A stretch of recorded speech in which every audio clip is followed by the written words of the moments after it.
Inter बच्चों, अभी इस समय वीडियो रिकॉर्ड कर रहा हूँ। अभी आपका बायोलॉजी का एग्ज़ाम चल रहा होगा। मैं 1 मार्च को होने वाला फिजिक्स का जो एग्ज़ाम है उसके लिए कुछ इंपॉर्टेंट टॉपिक बता रहा हूँ आपको। मैं 5 चैप्टरों के मैंने नाम लिखे हैं यहाँ पर हैं। इनको आपको सबसे पहले पढ़ने हैं। चूँकि एक ही दिन का बस गैप है, आपको सबसे पहले आज शाम में जब जाएंगे घर तो इस 5 चैप्टरों को पहले पढ़ेंगे आप। इनमें से लॉन्ग आने वाले हैं। अगर ये इसको आपने कंप्लीट कर लिया तो आपके 35 नंबर क्या हो जाएंगे, कंप्लीट हो जाएंगे आपके 70 में। बाकी चैप्टर्स थोड़े आसान हैं, इनमें लॉन्ग पूछने वाले हैं। ठीक है। जो पहला चैप्टर के बारे में आप जानते हैं, वैद्युत आवेश तथा क्षेत्र है और गॉस के नियम है। इसमें उसी तरह पढ़ना, आपने सब पढ़ रखा हुआ पहले से है। इसमें कूलाम के नियम, उसका सदिश रूप जो भी है, और वैद्युत क्षेत्र और अक्षीय निरक्षीय स्थितियाँ, वैद्युत द्विध्रुव, द्विध्रुव आघूर्ण, जो जितना भी आपने सब पढ़ रखा है, इसके अंदर एक एक चीज़ को देखना है। अब पढ़ते ही समय कहीं नोट कर लेना है, उसका फार्मूला इंपॉर्टेंट और बीमा, और उसी समय, और न्यूमेरिकल भी उसी समय लगा लेना है ताकि वापस आने का भी समय नहीं है। ठीक है। उसके बाद इसका सेकंड भाग चैप्टर का है गॉस का नियम। गॉस के नियम में जो गॉस के नियम का जो अनुप्रयोग है, अनुप्रयोग उसको जरूर पढ़ना है कि 4 अनुप्रयोगों में कोई एक आ सकता है। गॉस के नियम का उत्पत्ति, गॉस के नियम से कूलाम के नियम की उत्पत्ति, उसके बाद एक अनंत आवेशी तार के कारण जो विद्युत क्षेत्र होता है उसका डेरिवेशन, समतल चादर के कारण और एक गोलीय कोश के कारण। ठीक है, जिनमें विद्युत क्षेत्र बनता है। गॉस में आपको पता है काफी में लाइन्स होगा, कराया होगा स्कूल में या तो जहाँ बताया गया आपको होगा, तो इसको जरूर देखे रहेंगे। इसमें से 5 नंबर के क्वेश्चन फिक्स है, 5 इसमें से और 3 इसमें से, मतलब कि टोटल इसमें से 8 नंबर के सवाल आ जाने वाले हैं। इसको आप मिस नहीं कर सकते कभी। सबसे पहले आप इसे करेंगे पहले घर पे, और साथ ही में न्यूमेरिकल खत्म कर देंगे। उसके बाद आप आएंगे विभव चैप्टर में। बहुत ही आसान चैप्टर है, विभव की डेफिनेशन से लगाए शुरुआत से पढ़ेंगे आप। इसमें भी विद्युत ध्रुव होगा विभव के वजह से, और उसमें जो अक्षीय निरक्षीय केस होगा 2 उसको तैयार करना है। और विभव प्रवणता और विद्युत क्षेत्र में जो संबंध है इंपॉर्टेंट, जो हमारा ये होता है E बराबर dV/dr नेगेटिव में, इसको आपको तैयार करना है। और समविभव पृष्ठ, उसके बाद आपको चले जाना है धारिता पर। उसके अलावा भी अगर कोई इस चैप्टर में कोई चीज़ छोड़ना नहीं आपको, कि इसमें से फुल आपके 30 से 35 नंबर हैं इन 5 में। तो मैं पहले बार बता चुका हूँ, दूसरा मैं कह रहा हूँ, विभव में जितना भी कॉपी में उपयोग होगा उन सबको देख लीजिएगा। उसके बाद धारिता बहुत आसान है, समांतर प्लेट संधारित, जब उसमें वायु भरी हो और जिसमें कोई परावैद्युतांक भरा हो, दोनों ही केस आपको पढ़ने हैं। जितना भी कॉपी में आपकी संबंधित जो भी इसमें आपका डेरिवेशंस होंगे, फार्मूलेज होंगे, और जितने भी आपका प्रूविंग होगी, सबको तैयार करना है। इसमें सबसे पहले आपको ये दोनों करने आपको हैं। उसके बाद बताते हैं आपको वीडियो। तो बच्चों, मैंने 2 चैप्टर का शुरू में बता दिया था आपको कि उन 2 चैप्टर को पहले आपको कंप्लीट करने हैं, वैद्युत स्थितिकी और गॉस के नियम वाला, और उसके बाद आपका विभव वाला चैप्टर और धारिता वाला चैप्टर। इसके बाद आपको मैं तीसरा चैप्टर पे आ रहा हूँ। वैसे तीसरा चैप्टर ये नहीं है, मैं तीसरा टॉपिक बता रहा हूँ आपको। ये चैप्टर है गतिमान आवेश तथा चुंबकत्व। ठीक है, ये चैप्टर आपके बुक में 4थे नंबर पे होगा मेरे ख्याल से। ठीक है, तो गतिमान आवेश तथा चुंबकत्व, इसमें आपको क्या नहीं छोड़ना है, तो बिल्कुल पढ़ना है। वो ये है कि बायो सावर्ट का नियम तथा उसका कूलाम से तुलना, बायो सावर्ट का नियम तथा कूलाम से तुलना। उसके बाद ये रिजिड रेखीय धारावाही तार के कारण चुंबकीय क्षेत्र, इसके डेरिवेशन, इसका ये ऐसे कुछ आएगा आपका sin φ1 + sin φ2 करके आपको इस मिलेगा आपको। ये वृत्ताकार धारावाही कुंडली के अंदिश चुंबकीय क्षेत्र की तीव्रता ज्ञात करना। ठीक है, इसका भी डेरिवेशन आपको मिल जाएगा, आपको कॉपी में या बुक में सब में है। फिर ये वृत्ताकार धारावाही लूप के केंद्र पर चुंबकीय क्षेत्र, ठीक है, जिसमें B = μ0/2πr आता है। ठीक है, ऐसे कुछ आता है। कि एम्पियर का परिपथीय नियम, इसको मार्क के लिए वेरी इंपॉर्टेंट है। ठीक है, इसको छोड़ना नहीं है।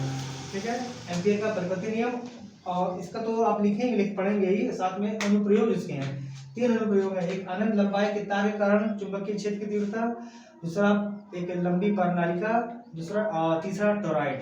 ये किसका अनुप्रयोग हो जाएगा, एम्पियर का जो परिपथीय नियम है। इसको पहले आपको तैयार करना है अलग से। उसका अनुप्रयोग 3 अलग हैं। अनंत लंबाई के तार के कारण चुंबकीय क्षेत्र, प्रणालिका अलग टॉपिक है, और टोरॉइड, ये 3 एप्लीकेशन होते हैं। ठीक है, 3 अनुप्रयोग हैं एम्पियर का परिपथीय। ये एम्पियर का परिपथीय नियम, ये टॉपिक आप नहीं छोड़ सकते हैं। ठीक, ये आपको मिलना है। लॉरेंज बल का सदिश रूप, ठीक है। दो समांतर धारावाहिक, ये आपके पेपर में मिल जाएगा, बहुत इंपॉर्टेंट है ये, ठीक है। ये इसमें मोस्ट इंपॉर्टेंट मार्क करूंगा। दो समांतर धारावाहिक चालक तारों के बीच बल, ठीक है। इसका कुछ इस तरह से सूत्र आता है, F/L = μ0/4 I1 I2 R, ठीक है। इस तरह से कुछ आपको सूत्र मिलेगा, ये इस तरह दिखा देना, ठीक है। तो समांतर धारावाहिक चालक तारों के बीच बल ज्ञात करना। उसके बाद साइक्लोट्रॉन आप पढ़ेंगे, साइक्लोट्रॉन एक टॉपिक है तो पढ़ लेना आपको है। इस सूत्र को, ठीक है, चैप्टर में आपको आगे मिलेगा टाउ बराबर NIAB का, इसका डेरिवेशन टाउ बराबर NIAB, ये ढूंढ लीजिएगा, कॉपी में जरूर मिल जाएगा, कॉपी में नहीं तो बुक में तो है, ठीक है। क्षण चुंबक वाले चैप्टर में इसका मिल जाएगा आपको। उसके बाद उसी चैप्टर में आगे बढ़ेंगे तो चल कुंडली धारामापी, इस साल के लिए बड़ा इंपॉर्टेंट है, चल कुंडली धारामापी। उसके बाद चल कुंडली धारामापी की सुग्राह्यता, ठीक है, सुग्राह्यता करंट कंट्रोलर के रूप में और वोल्टेज के रूप में, ठीक है, दोनों तरह से पढ़ना इसको है।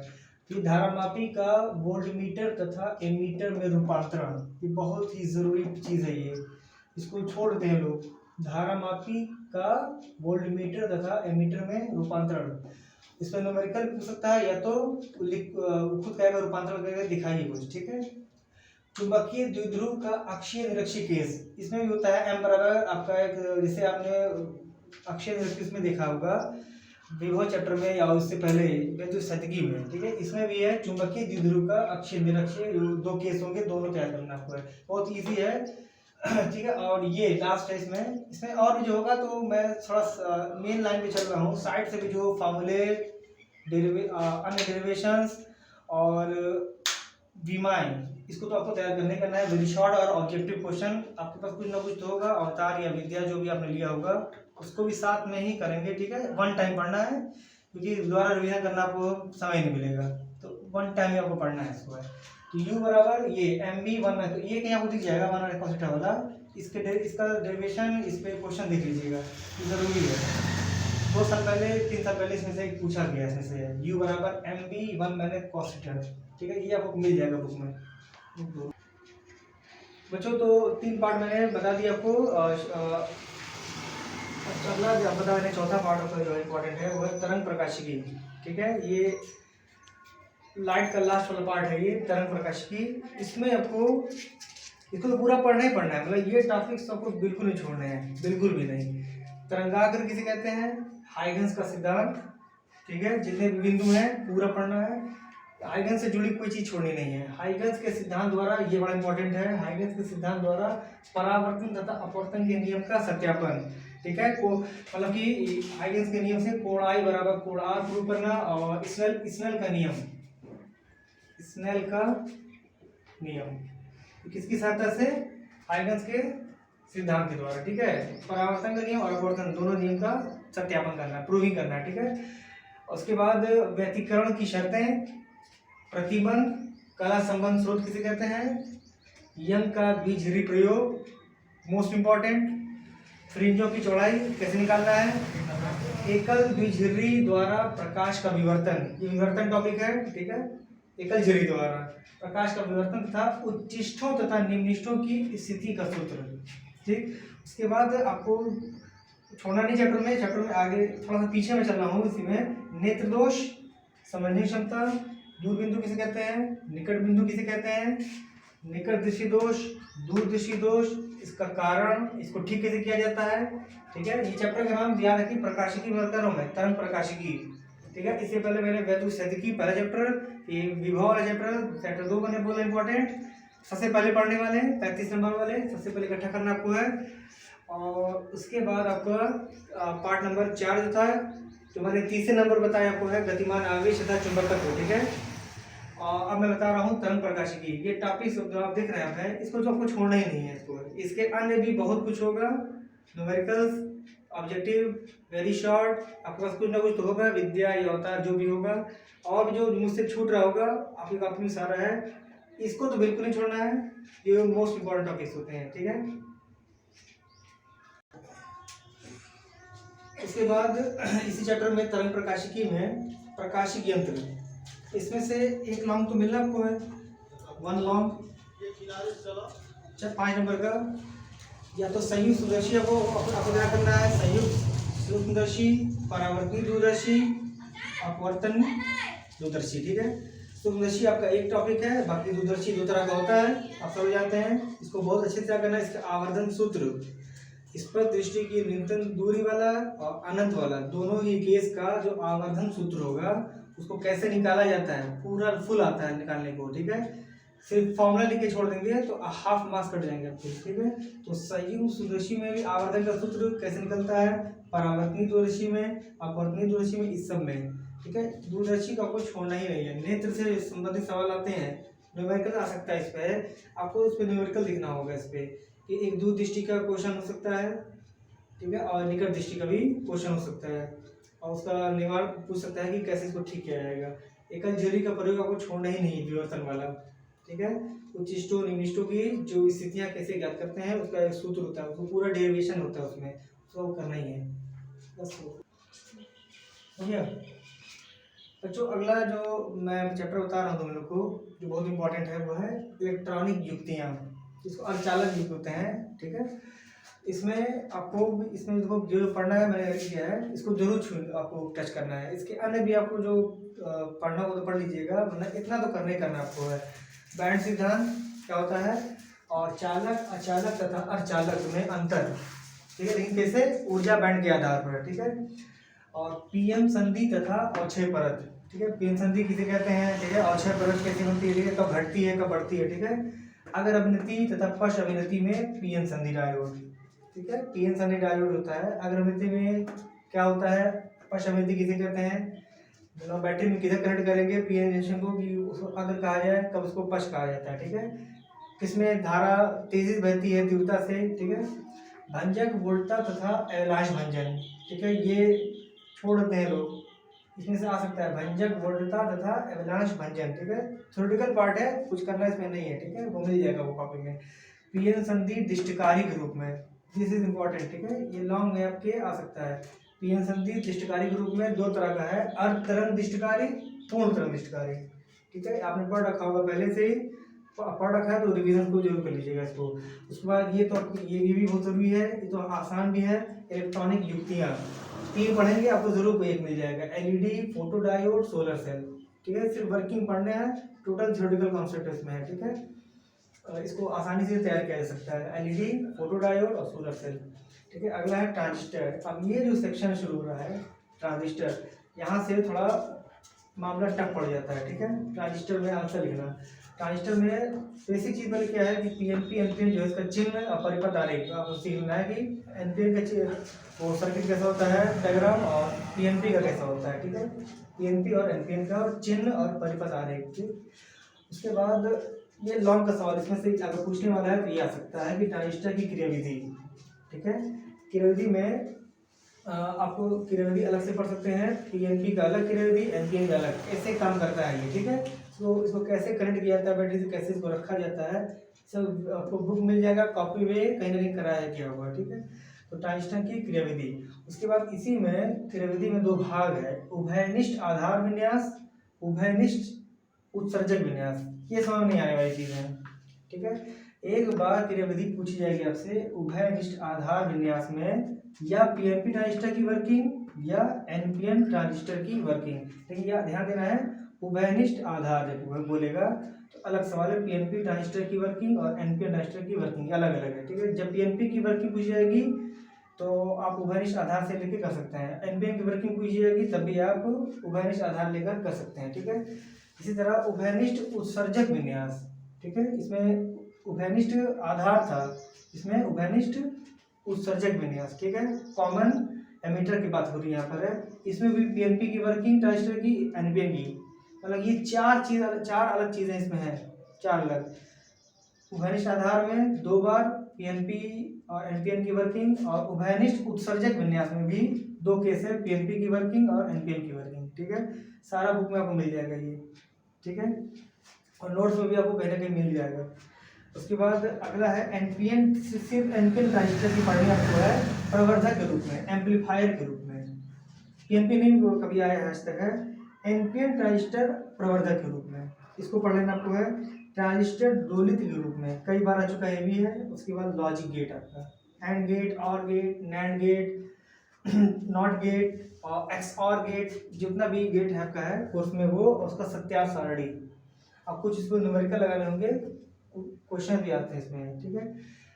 इस चैप्टर में न्यूमेरिकल का ज़्यादा कोई हिस्सा नहीं, ज़्यादा थ्योरेटिकल हिस्सा है, ठीक है। और इसमें कोटर और इलेक्ट्रॉन जो होते हैं इनमें जो जो आवेश वाहक है इसको अच्छे से समझना है।